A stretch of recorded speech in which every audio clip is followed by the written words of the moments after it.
Dash. Salakia for that, had this Ephraimite, older Ephraimite cat, he was talking to me. And, you know, I could tell, he wasn't, he just wanted to talk. So, I decided to stop the lesson for the time being, kicked it with him for a little bit. We talked a few, I talked to him about a couple of things from the scriptures, and he wasn't coming against it, but, I could tell that, he's pretty much set in his ways. But, you know, he got a good heart, you know what I mean? So, just on that alone, the Lord could, have mercy on him, deliver him, but we'll see. It's in the hands of Yahweh by Shem Shai. So, as the name of the lesson is, hard times are coming. We're going to go back to Second Ezra's. I'll read the 6th chapter, the 22nd verse. It says, "And suddenly shall the sown places appear unsown. The full storehouses shall suddenly be found empty." And that's what we're witnessing right now, is this whole disruption of the supply chain. And this is what's happening, and there's a lot going on, and this is why we're a body, because there's a lot going on, a lot of different things to report on. But we give like a basic overall understanding of these things, because we're not going to be able to name every little thing that's of being short, in short demand or whatever the case, or short supply, but we give like an overall broad spectrum of the whole thing, because it's pretty much, if boils down to everything being short. So this is what we see happening. The farmers are catching hell, the supply chain is breaking down, and this is what's pretty much bringing a slow stranglehold on the world of this great hard times that are coming. It says, "And the trumpet shall give a sound, which when every man heareth, they shall be suddenly afraid," and people are going to be nervous because of these things. Like what happens when they say there was a shortage in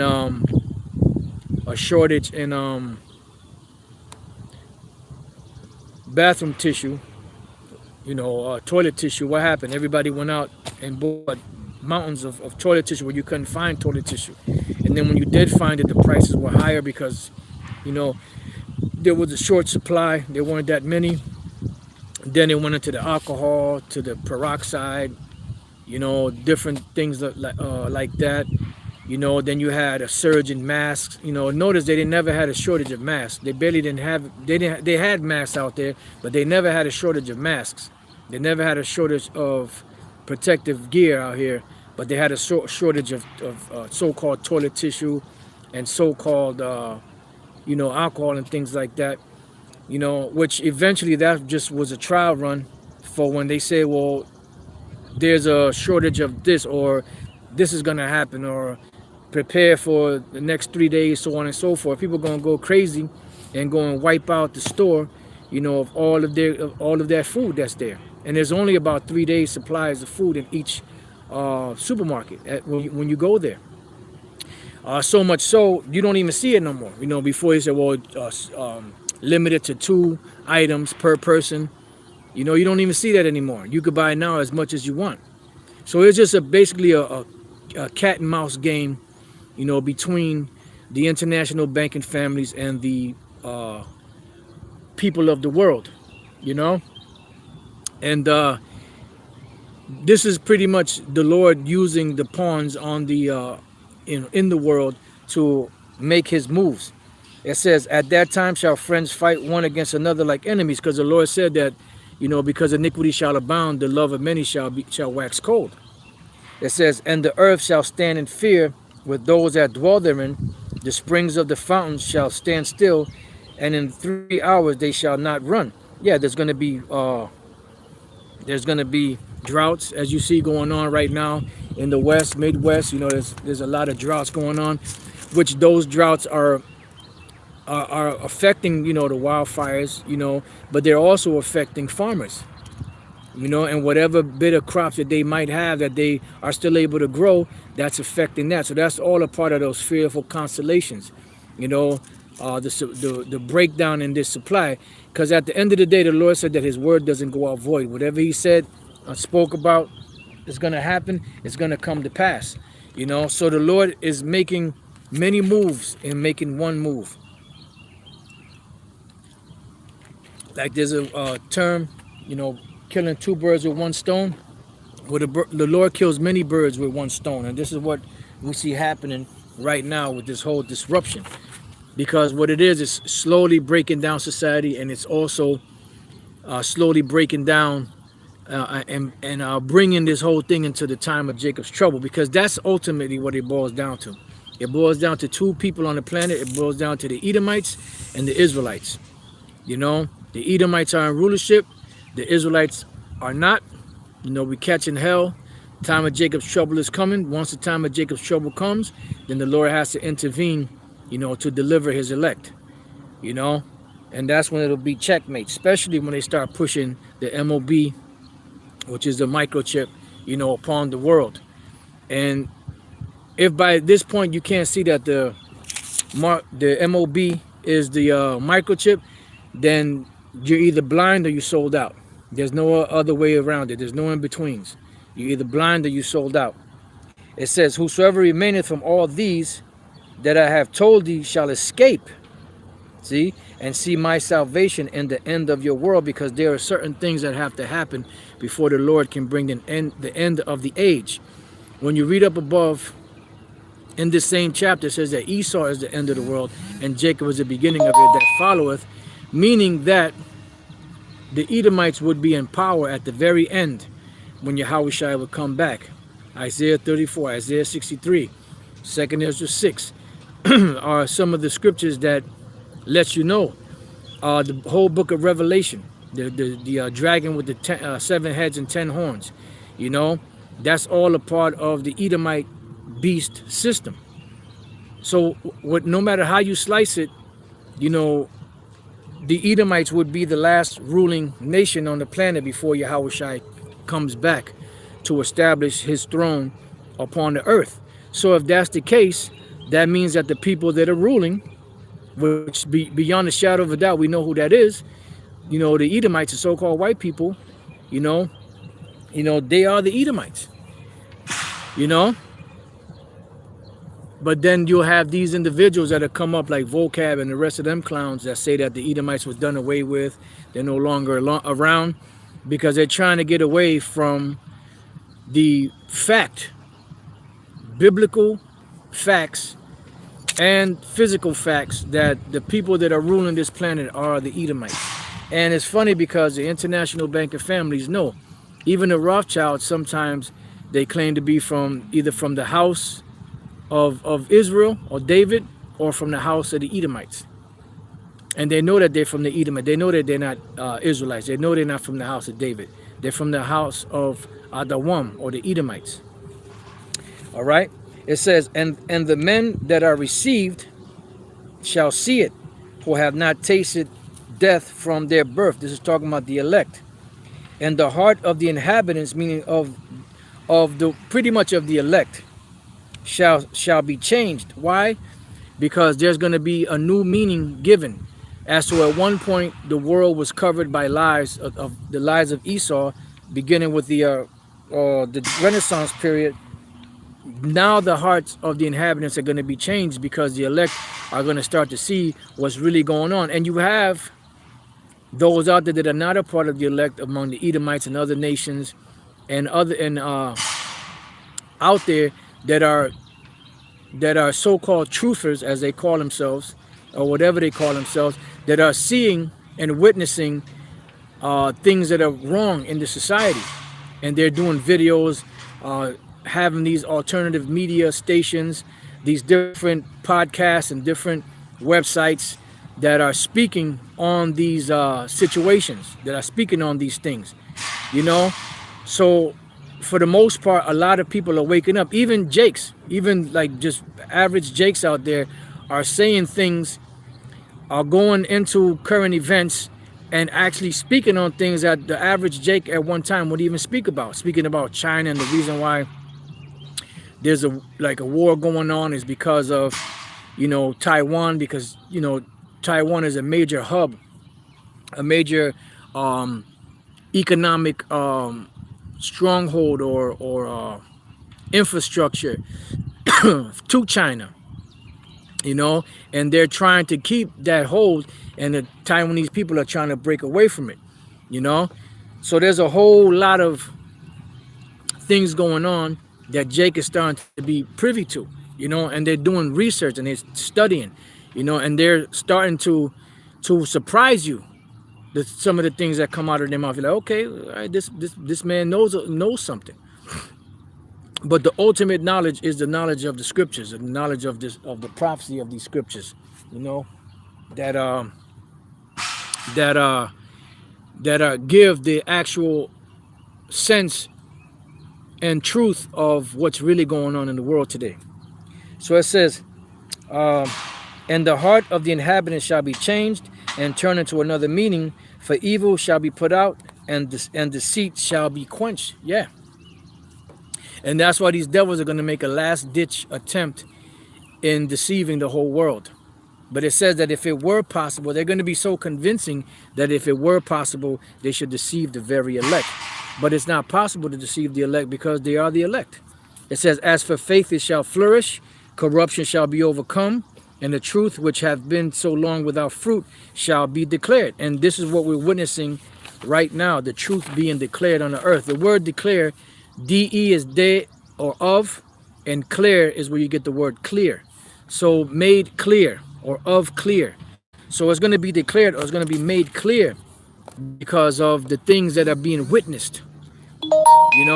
That's what the scriptures say, that the Israelites shall no more stay upon him that smote them, but shall stay upon the Holy One of Israel in truth. Because the truth is really what's going to set us free, as Yahushua said.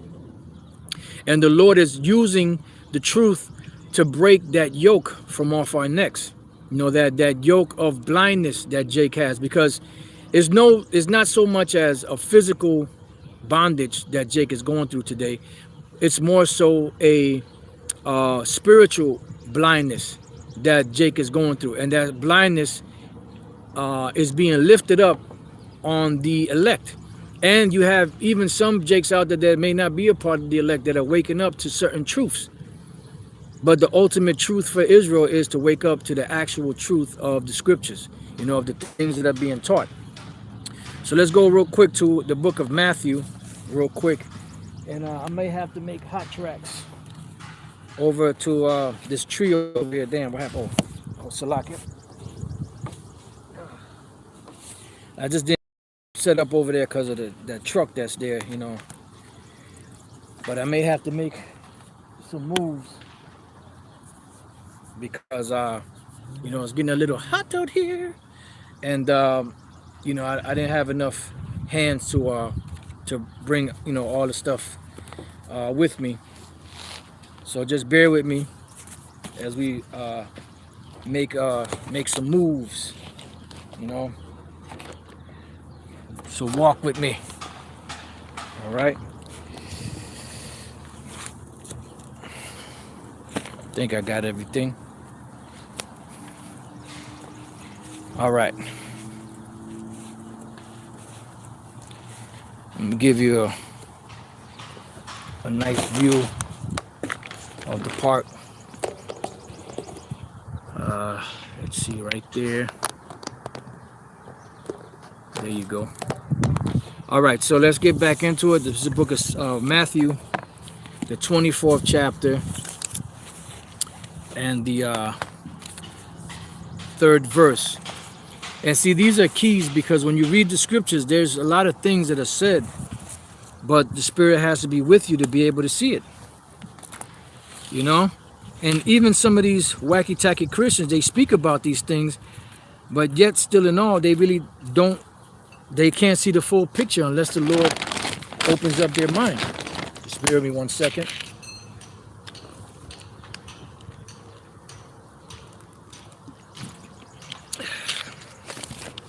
All right, Matthew chapter 24, and we're just going to go straight to the point. Verse 3.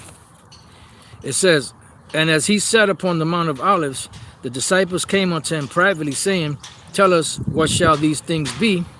And what shall be the sign of thy coming and of the end of the world?" So they wanted to know when all of these things that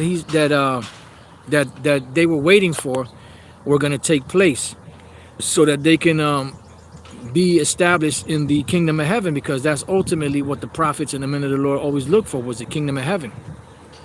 And when you read the scriptures, the consensus was that once the Messiah came and suffered what he had to suffer, then the Israelites will be placed in the kingdom of heaven. So that's why a lot of them thought that back then that the kingdom was soon going to appear, because of the things that were going, and because the Messiah was there.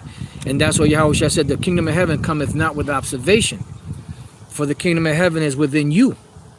You know, and that means that the Israelites made up or make up the kingdom of heaven.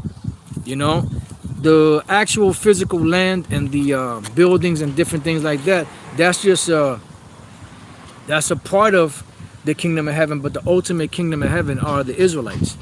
You know, so when you look up this word, what is the sign of that coming and of the end of the world?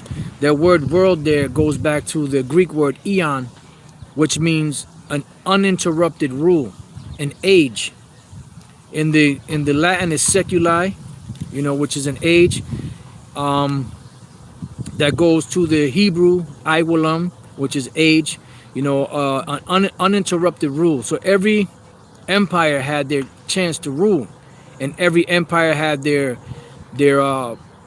flight, so to speak, their pinnacle, their height of their empire, and every empire had their downfall when they were brought down from their rulership.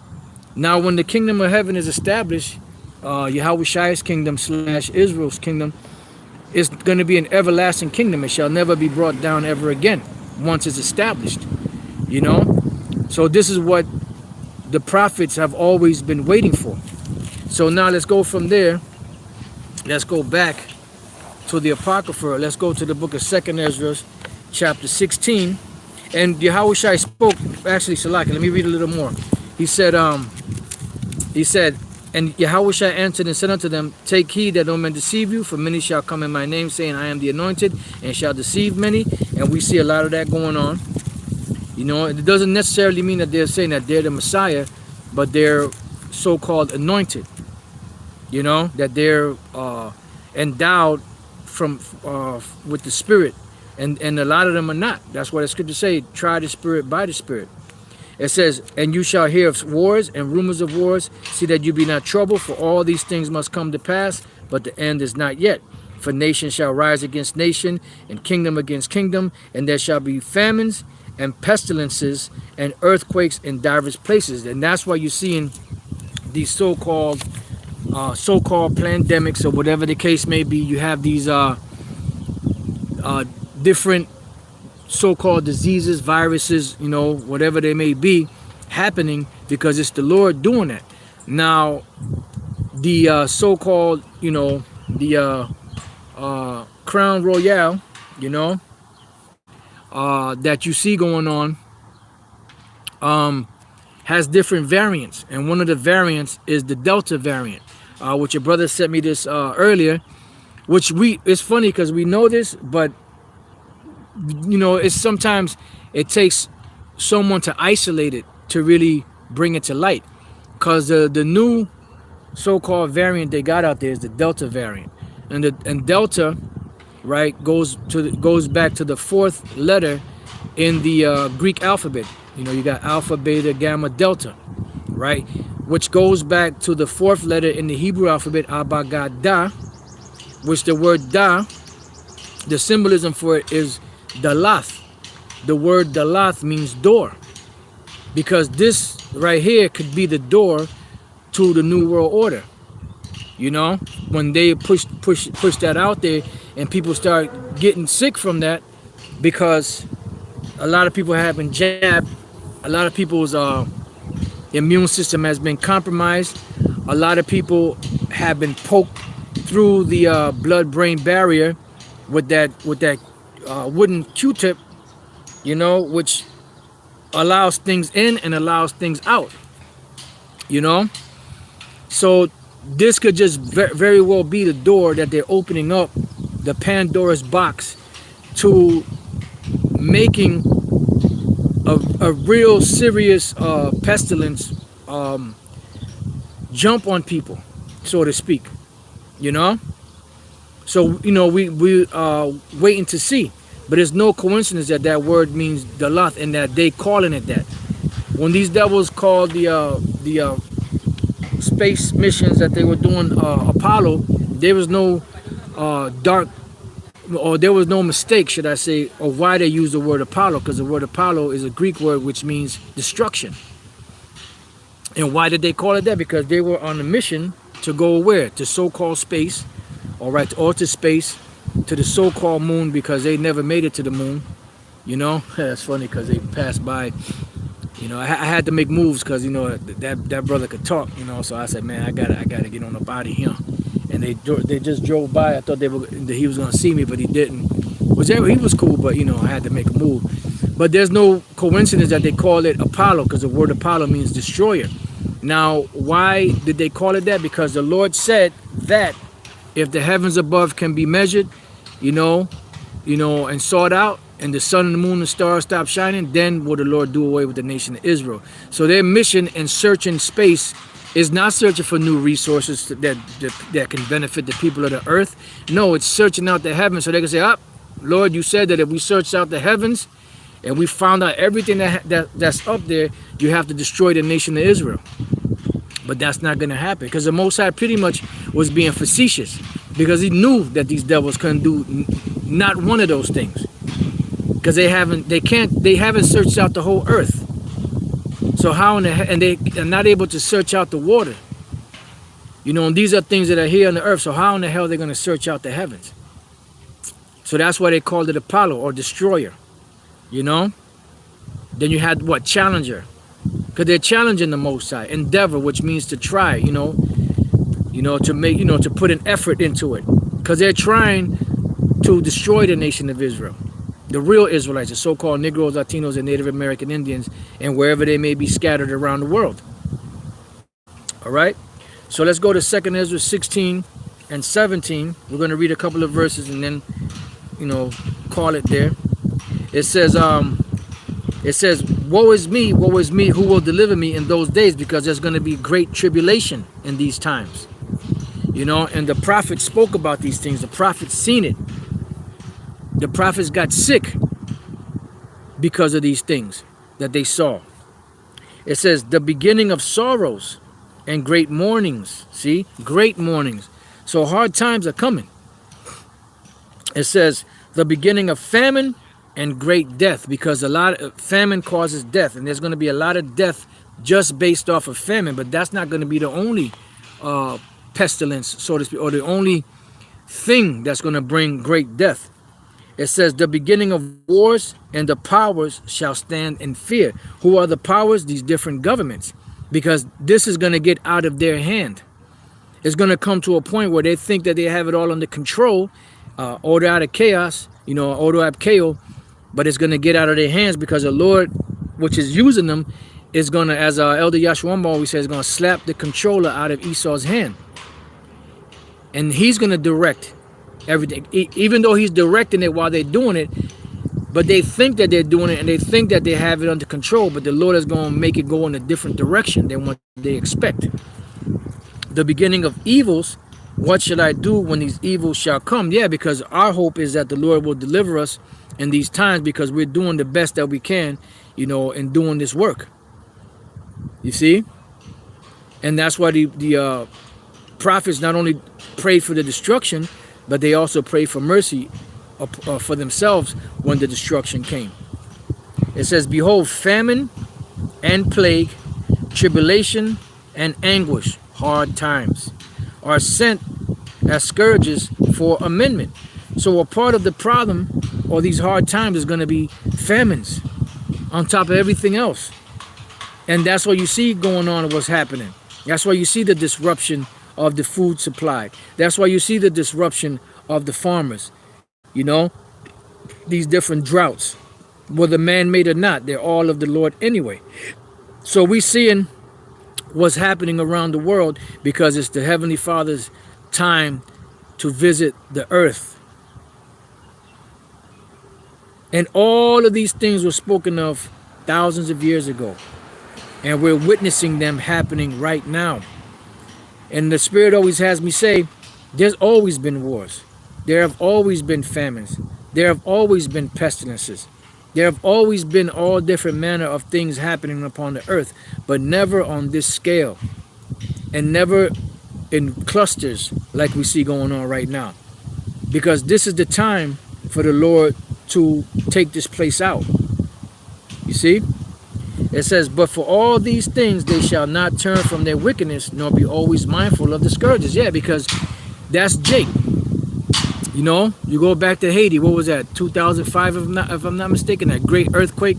Everybody's trying to find God, you know, trying to get right with the Most High. But what happens after things go back to so-called normal? They go right back to what they were doing. I'm not sure if that was 2005 also, when the levees broke, you know, and that whole, you know, New Orleans was all jacked up, messed up. Everything was, you know, there was anarchy in the streets, women getting raped, you know, people getting shot and killed. I mean, just all manner of hell going on. And they, back then they was sorrowful and, you know, and looking to the Most High. But then what happened? Everything went right back to the same shit that they've been doing the whole time. So they're not always going to be mindful of them scourges. The scriptures say that in the time of prosperity, you forget about the times of anguish, in so many words. You know, so this is why when the Lord brings it, he's going to really bring it to where people are not going to be able to recover from it. You know, because that's going to be the ultimate judgment.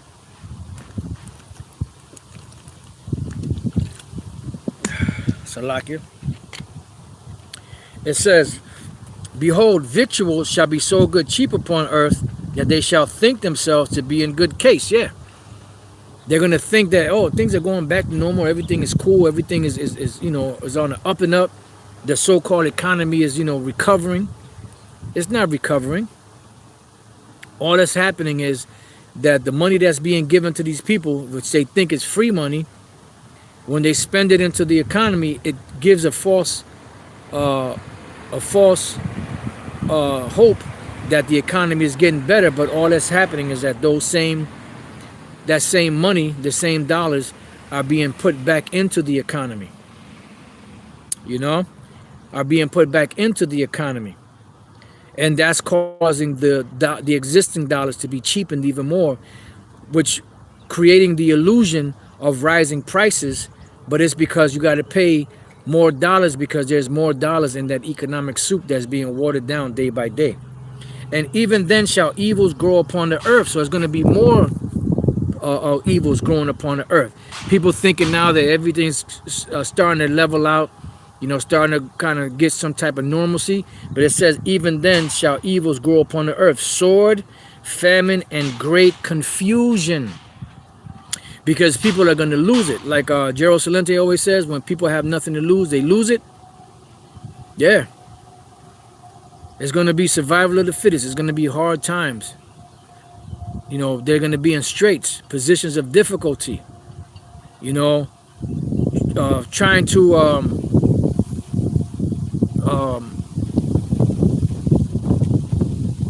rationalize in their mind what the best solution is for them to get food, for them to get shelter, for them to get clothing, for them to get water. Because you got to remember, and this time it's going to be a luxury to be able to take a hot shower. See, people don't think about that because everything is at you know, at your beck and call right now. The internet. Back then you used to have to go to the library to dig up stuff. That's no longer. Do you think people have the patience now to go to a library and actually dig stuff up like they did in the past when you got your cell phones and your high-speed internets, where if people have to wait 1 second extra, they lose it? You know?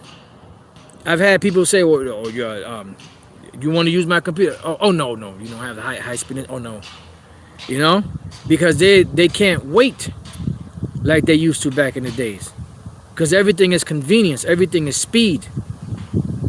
So the average minds of the people are conditioned to speed, quick, everything quick like that. You know, I don't want to wait. And this devil, Jaden Smith, says impatience is a virtue. No, it's not. That's a new commercial. Impatience is a virtue. Impatience has never been a virtue. Patience is a virtue, not impatience, but they're pushing that. Because everything that's right, they're pushing it to be wrong. And everything that's wrong, they're pushing it to be right. Woe to him that calleth evil good and good evil.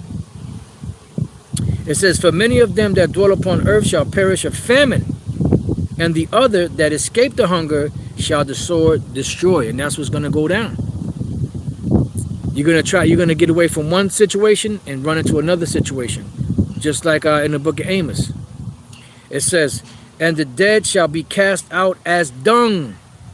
For the amount of shit that you can see out there is going to be the amount of dead bodies out here. And it's going to be a stench. You know, some people go into a bathroom, you know, a public bathroom, and if somebody done took a nasty shit and you say, oh, hell no, I got to get up out of here. Well, just imagine that being everywhere you walk. Just stench of dead bodies. You know? It says, and the dead shall be cast out as dung, and there shall be no man to comfort them, for the earth shall be wasted, and the city shall be cast down. Yeah, because there's going to be, you know, there's going to be lockdowns and shutdowns and different things of that nature. You got to remember, everything that we've witnessed so far has just been trial runs. And they're seeing that it works beautifully for them. You know? So they're just waiting for the right crisis, which I don't know what that right crisis is, you know, more riper than what they have. But they're waiting for something to really just put the lockdown on everything. Because that's what the New World Order is. Everyone locked down and moving at the whim of the international banking families. You know, the few in charge of the many. And in that, you know, the culling of the herd, you know, the killing off of pretty much the majority of the people on the earth to a manageable size. It says, there shall be no man left to till the earth and to sow it. The tree shall give fruit, and who shall gather them? The grapes shall ripen, and who shall tread them? For all places shall be desolate of men. And right now, as we speak, you know, you're having these people that are quitting their jobs, you know, these so-called fast food jobs and things of that nature to get better jobs. And they're going to be in a quagmire, you know, because what they're really doing is they showed brothers that sent this video of this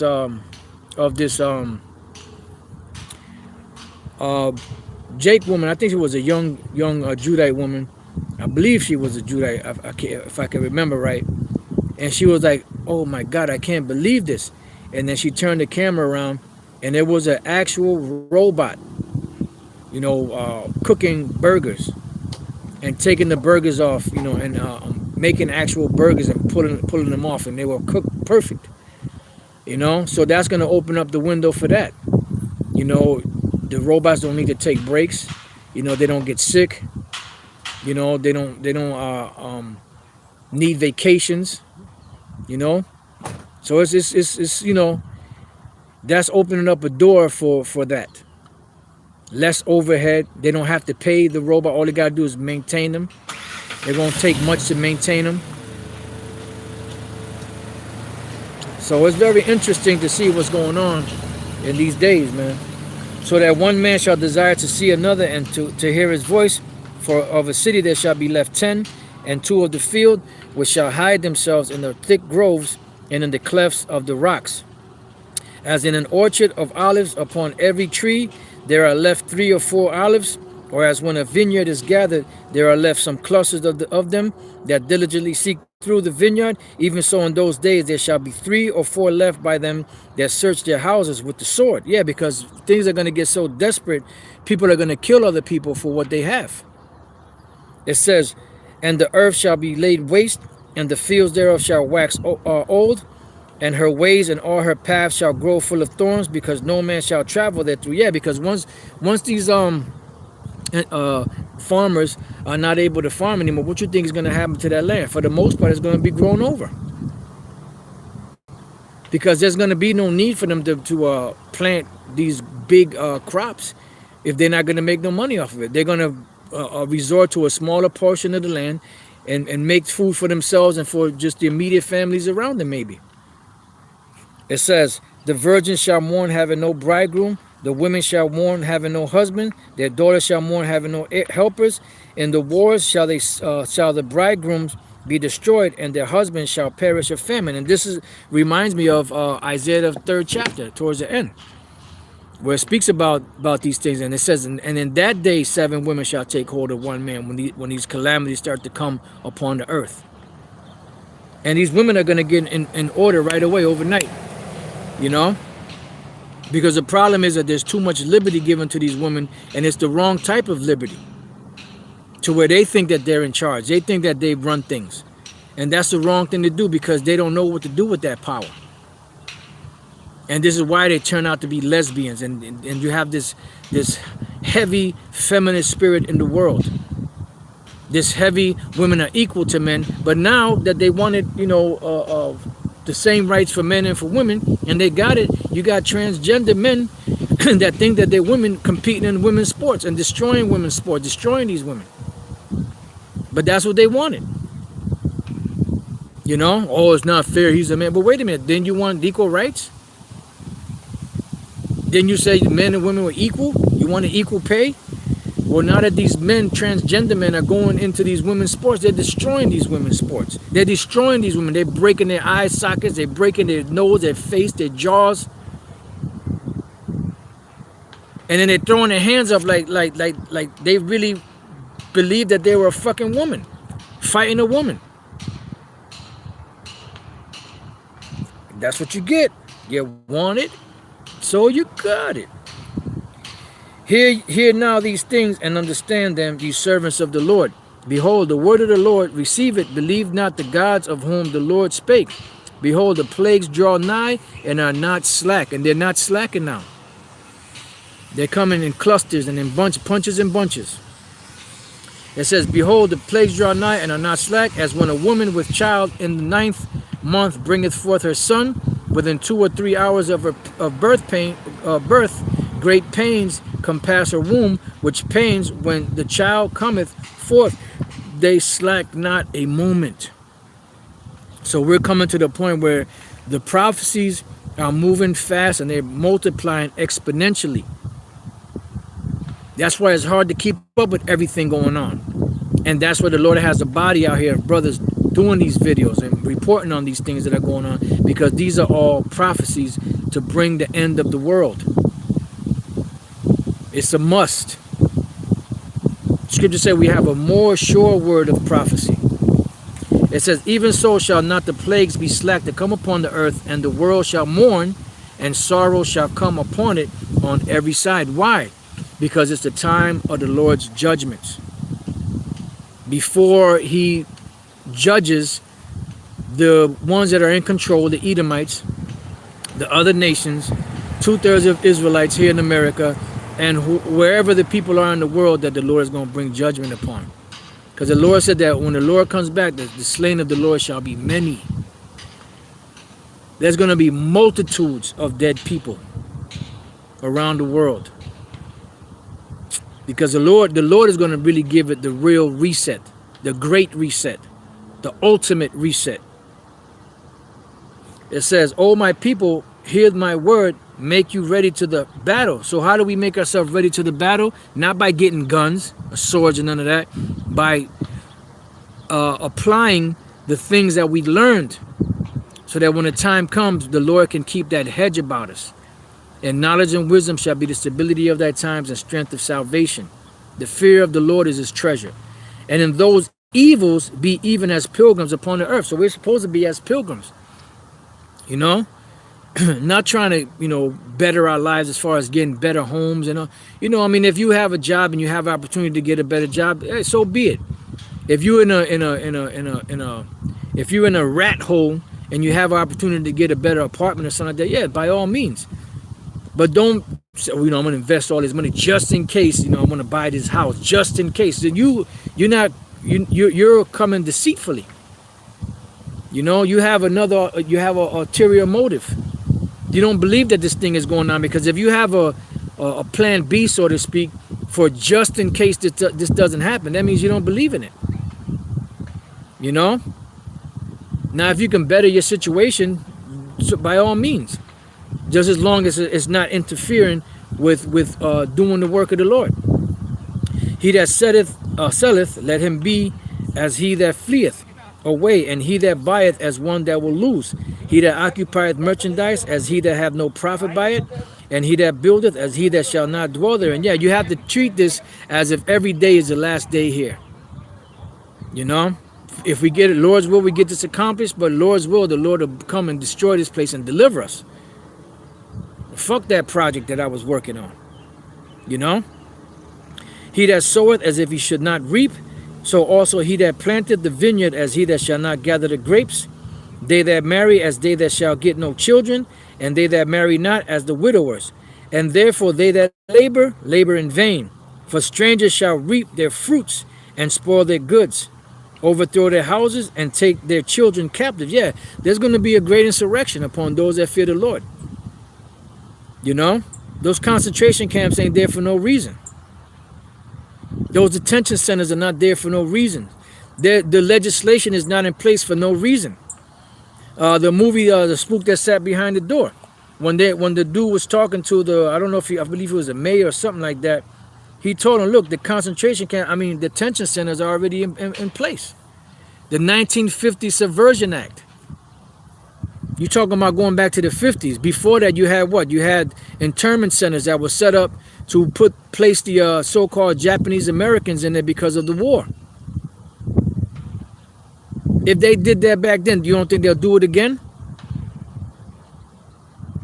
A lot of these empty military bases were turned into detention centers.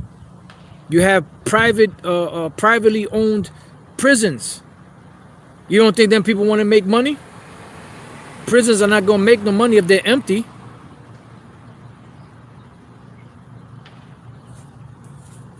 It says, for in captivity and famine shall they get children, and they that occupy their merchandise with robbery, the more they deck their cities, their houses, their possessions, and their own persons, the more will I be angry with them for their sins, saith the Lord. Yeah, you Israelites trying to get the best of everything. You got to get the best. Inside joke. You know, you're going out there buying, you know, expensive suits and clothing and shoes and cars and homes. The Lord said the more you deck yourself, your houses and all that, the more angry he's going to be. The more his fury is going to lash out. Because it's not time for us to live like that. That time is coming in the kingdom. Right now, we were brought here to suffer. See, and if you're in a predicament where you got this world's goods, you know, it's your job to help, you know, brothers or sisters that you know might need it.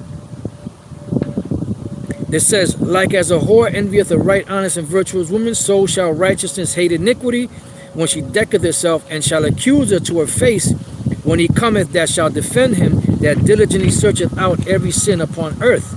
And therefore be ye not like thereunto, nor to the works thereof, for yet a little, and iniquity shall be taken away out of the earth, and righteousness shall reign among you. Yeah, because the Lord said that we look for new heavens and a new earth wherein dwelleth righteousness. And that's going to be the ultimate, man. Once that's established, then this bullshit nightmare will be finished. It will be done. It says, let not the sinner say that he hath not sinned, for the Most High shall burn coals of fire upon his head, which saith before the Lord power and his glory, I have not sinned. Behold, the Lord knoweth all the works of men, their imaginations, their thoughts, and their hearts, which spake but the word, let the earth be made, and it was made. Let the heaven be made, and it was created. In his word were the stars made, and he knoweth the number of them. He searcheth the deep and the treasures thereof. He hath measured the sea and what it containeth. He hath shut the sea in the midst of the waters, and with his word hath he hanged the earth upon the waters. He spreadeth out the heavens like a vault. Upon the waters hath he founded it. In the desert hath he made springs of water, and pools upon the tops of the mountain, that the floods might pour down from the high rocks to water the earth. He made man and put his heart in the midst of the body, and gave him breath, life, and understanding. Yea, and the spirit of the almighty power, which made all things, and searcheth out all hidden things in the secrets of the earth. Surely he knoweth your inventions, and what you think in your hearts, even them that sin, and will hide their sins. And this is why the Lord is going to bring these calamities upon you. You know, and that's why hard times are coming. You know, so with that, I think that's a good place to end it. Like I said, once again, Salaki for the interruption earlier. But, you know, the Ephraimite brother, you know, he was, you know, in that mood to speak. And I knew it was going to kind of go on for a little while. So I didn't want to, you know, waste too much time, you know, leaving it on the camera. You know, because, you know, we just spoke about, you know, just different things, you know. But nevertheless, here goes the second part of the lesson. And Lord's will, it was edifying. You brothers and few sisters out there were edified. Till the next time I say shalom.